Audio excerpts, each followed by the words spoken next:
Hello and welcome to Pints, Peanuts, and a Podcast, Episode 2. We are a podcast set in the vacation rental industry, and today we're going to be giving you some safe rental tips to make sure that you don't have a nightmare instead of a beautiful vacation. My name is Tina, and I am a vacation rental owner and have been doing it for a long time. I have heard every yucky story known to mankind on both ends, both from owners and from guests. And I decided years ago when people started advertising on Craigslist, which I do advertise on Craigslist, and have had great success. It's a great way to be able to contact someone directly and check them out. So after I heard a few bad stories, and they were actually from Airbnb, I'll say it, they were Airbnb nightmares. I created this list of safe rental tips, and it's a bulleted list. It's on my website, and I'll throw a link in the description. Okay, and we'll just go over a few of the ones that I think are more important. I some people would disagree with me, and especially property managers would disagree with me, but I think people are better off working directly with an owner rather than a property manager. Most property managers, they need to have over 100 properties to make it worth their financial investment to get to do everything that they need to do to manage and have staff working for them. So if you have over 100 properties, I can't keep my kids' names straight, never mind having to keep property details straight. So, that's the first question you should ask. When you talk to someone on the phone, are you the owner or are you a property manager? Who's going to answer my phone call at 3 a.m. if The pipes burst, yeah. or there's a carbon monoxide alarm going off, or you don't want to call somebody and get an answering machine. You want to be able to get in contact with the person that actually cares about the vacation rental. Right. And things do go wrong. I mean, face it. They're homes. They're not perfect, and they have things go wrong. So that's a big one for me. And if I am talking to the owner and the owner says you'll call me, that doesn't necessarily mean that the owner is nearby. I know many vacation rental owners who live 8, 10, 12 hours in a different continent from their vacation rentals. So you really need to know that you're going to be calling this property manager, whatever, and have that number with you. And I actually would even give that number a call to see how long it takes them to get back to you. Just you don't have to say what property you're staying in. Just say, you'd like to talk to them and see how long it takes them to get back to you. Because if that's at 4 o'clock in the afternoon and they don't get back to you for 4 or 5 hours, at 3 a.m., you're going to wait till morning. They're not going to be getting back to you. You definitely want to check out how long they've owned the property too. You want to ask that and make sure that this isn't just somebody that's going around buying a whole bunch of properties and trying to rent them out and just willy-nilly. You want somebody that's experienced in the area, especially. I know, for renting the lodge, you're probably one of the best people to talk to plan a night out or something like that because you've lived here for so long. Right. If they say, oh well, I've owned it for about 6 months, you don't really want to take their advice on what to do in the area. They might be learning, but you can do the same. But you definitely want to find out how long they have had this property. Right. The other thing that I think is really important is the pictures. Most people in the industry have gotten it that they need to have professional pictures taken, and professional pictures are awesome. They give you a real sense for the property.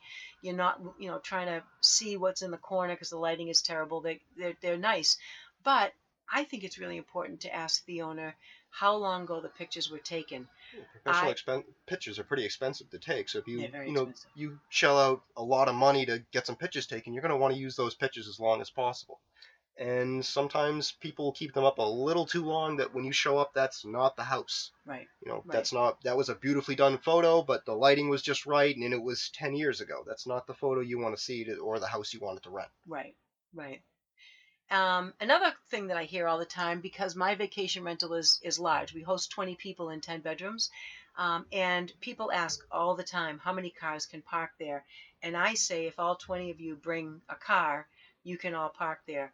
I know several vacation rental owners who own big homes, and they have a limit to the number of cars that can be there because of neighborhood restrictions or town restrictions, whatever.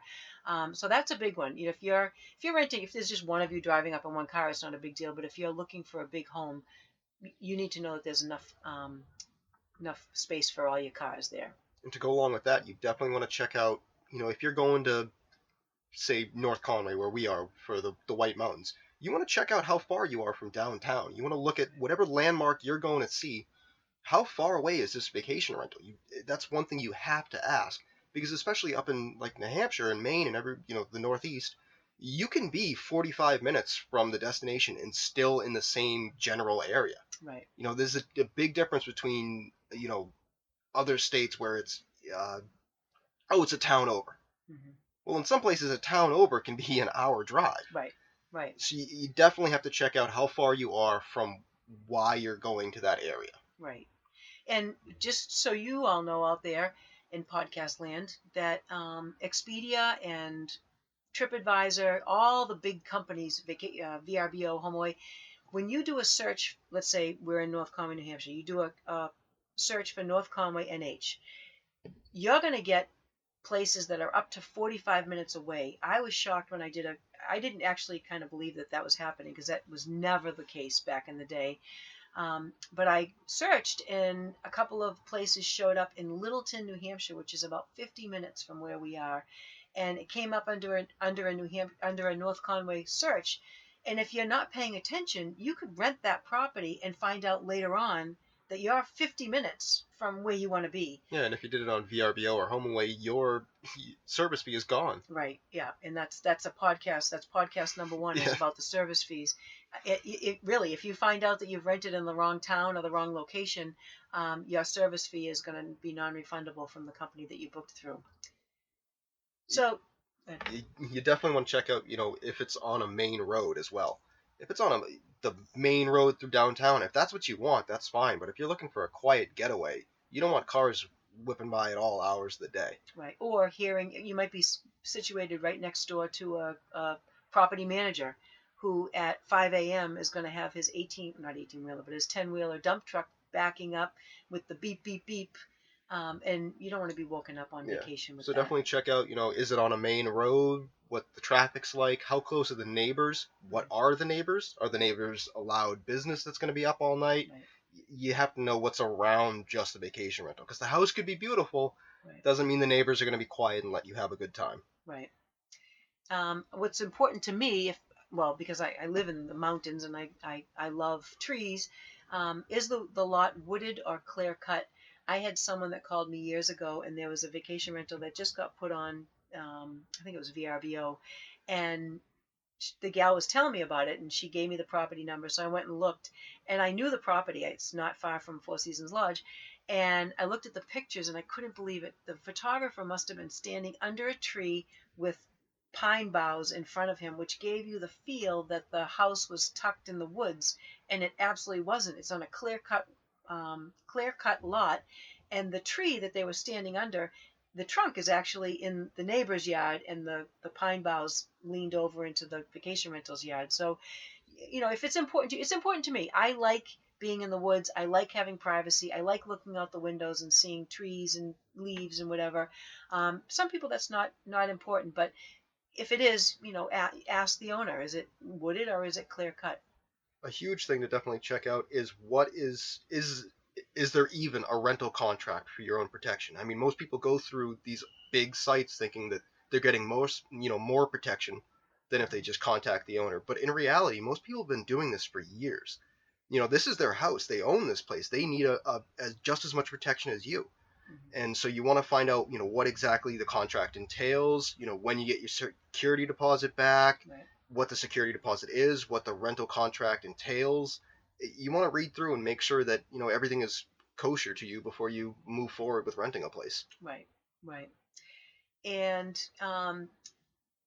the big, I feel one of the big reasons that people rent a vacation rental is, number one, they want to be able to cook their own food. You can save a whole lot of money by, even if you go out for lunch every day or dinner every night, having breakfast and lunch or breakfast and dinner, with the grocery store food is giant. But you want to look around. We happen to have a private heated indoor pool at Four Seasons Lodge, one of I think 3 in all of New England. Well, people ask me all the time, seriously, is it private to just my group? a lot of people advertise that it has a pool. Their vacation rental has a pool. Well, there's a lot of homes and condos that are in big, associations, and they have community pools. I always say, don't share your vacation with 60 hotel guests. Have our private indoor pool. But, maybe a pool isn't important to you and a pool table is. Make sure that that pool table is not in the game room that's a 2-minute drive from the house in the association. Ask if the amenities are private in the home just for your group. Especially up in the New England area, you want to find out if when the plowing and shoveling is done. Because the last thing you want to do is show up with all your baggage and have to lug through 4 feet of snow to get inside, to have to shovel off the door because they weren't paying attention, or they didn't find out if it was shoveled or plowed, or especially like going back to with the cars parking on the lot. If the lot isn't plowed, you're not going to be able to park there. Right. So where are you going to park? Yeah. If you're not from the area, you don't know where the public parking is, and public parking might not be a thing. Right. Right. And we pay a giant premium at our vacation rental so that the plowing is done really early. I don't want people to waste 1 second of their precious time on vacation waiting for the plow guy to show up so they can go snowmobiling or they can go snowshoeing, whatever they want to do. And it's kind of funny. I joke with folks that call and ask about the winter sports. And I say you can prove that the plowing is done early because I got one review. I have one review out there, and the gal complained. That was her biggest complaint, that the plow woke her up at 6:30 in the morning. So there you have it. At 6:30, probably the latest, you'll be plowed out so you can go and do whatever you want. Yeah, which is, I'm sure, a much less complaint than, oh, I was stuck here till Right, noon. right.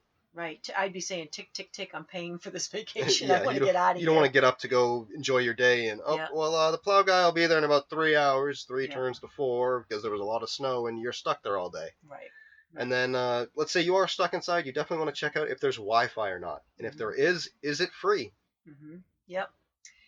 And a lot of people, I have a lot of guests. I host a lot of guests that are not interested in going to Storyland or Santa's Village or hiking or whatever. It's a family reunion, and their aged parents or grandparents can't really run around anymore, and they want to just hang around. Find out. There's a lot of vacation rentals that are second homes, and I get that that's kind of how the industry started. It was for us. We were in over our heads. We couldn't afford to pay the mortgage ourselves, so we needed to rent it out and share the home with other people. And our home has a big back patio, a basketball hoop, a cornhole game. There's a lot of stuff to do outside. You can sit in the Adirondack chairs and get some sun. There's a grill. There's a big long picnic table. I do know a lot of vacation rentals that don't have anything outside. So if that's important to you, then ask about that too.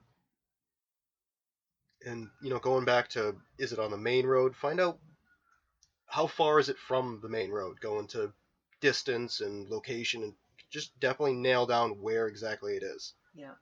A lot of people call me and ask, they want to bring motorcycles up, and they want to know if there's a steep incline to get to the property. If that's important to you, if you're bringing motorcycles, feel free to ask that. And the other reason you want to know about how far are you to the nearest main road is that there's a lot of rural areas where you're on an old fire lane, they used to call them in New England anyway.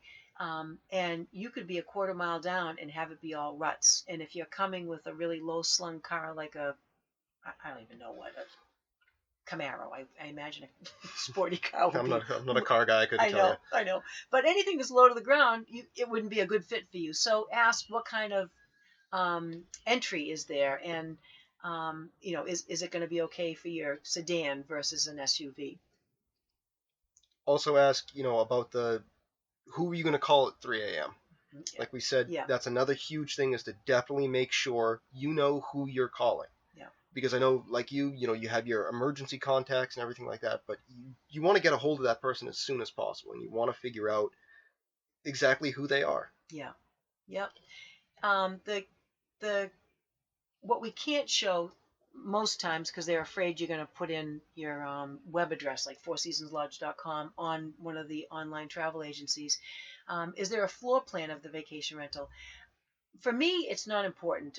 I just want to be with my family or my friends when I go on vacation. But for a lot of people, they want to make sure that they can be adjacent to their kids, and is there two bedrooms side by side, or are they in a whatever. So on my website, I do have floor plans of the vacation rental, so you can kind of get a feel of what the flow of the house is and if it's going to work for you.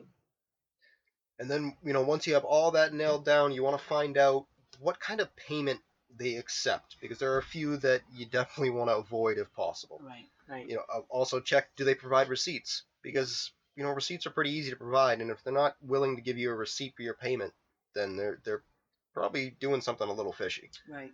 And one thing I didn't add to this list that I want to talk about now when we're talking about payments, at for my vacation rental, I accept the security deposit to, as I say, get the party started, and you pay that by PayPal. And then about halfway, like if you rent in February and your rental is in July, somewhere around in May, I'll say that half the rental rate is due. And then 4 weeks before you check in, or cash at the door, either one. I know that it's tough for people to collect from a big group. I host big groups. But see what the payment plan is, or whether you have to pay it all up front. Do you have to plunk down, your hard-earned cash and then try to collect from everybody afterwards? I like, my guests love it that I break it up into three payments. It gives them a chance to collect from people, and then if they choose to pay the night of check-in, they've been able to collect from their friends and family when they arrive at the lodge.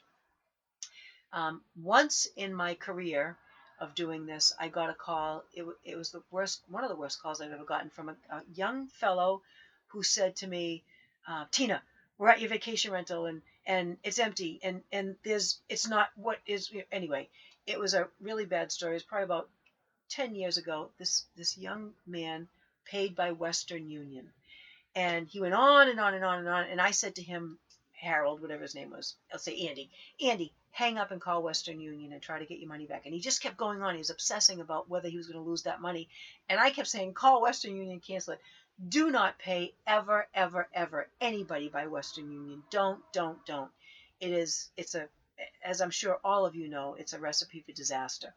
Yeah, and you want to get in touch with that person not just by email, because you don't know if, going around that this is the person that you're actually talking to. You want to have a conversation with this person via phone, via Skype, Yeah. Just not through just one source. You want to contact them a couple different ways. Yeah. Yeah. And then the last thing is just listen to your gut. The internet is a great resource. All of those, big sites are a great resource. And if something doesn't feel right, it's probably not right. So do a search of their name. Do an internet search of the vacation rentals name. My lodge is called Four Seasons Lodge. Type that into a Google search. My name is spelled funky, Teena. Type that in. See if it comes up. Look to see how the reviews are. Look on the big sites for reviews. You know, you're plunking down a lot of your hard-earned money, and do your research to make sure that everything is copacetic. And speaking of plunking down a lot of money, if you want to check out another podcast we did on how to save a bit of money when renting, you can check out episode 1 of this podcast. So this has been Pints, Peanuts, and a Podcast, episode 2 on safety tips. So have a good one.